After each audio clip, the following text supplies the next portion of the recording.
How to remove green screen in VN Video Editor using Chroma Key.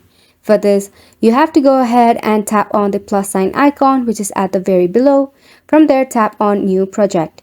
Now you have to go ahead and select your background photograph from your gallery. So go ahead and do that. For an example, I have selected mine.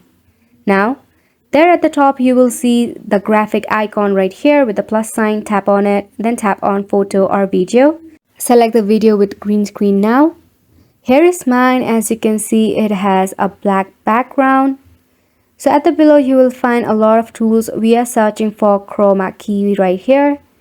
So right there is Chroma. Tap on it, then increase the intensity. But make sure you have selected the background of the green screen or the black screen. Then tap on the tick mark. Now it will look something like this. You can arrange it as you want. And if I tap on the play button, it's gonna look something like this. Isn't it simple? Make sure to give it a try and thank you so much for watching.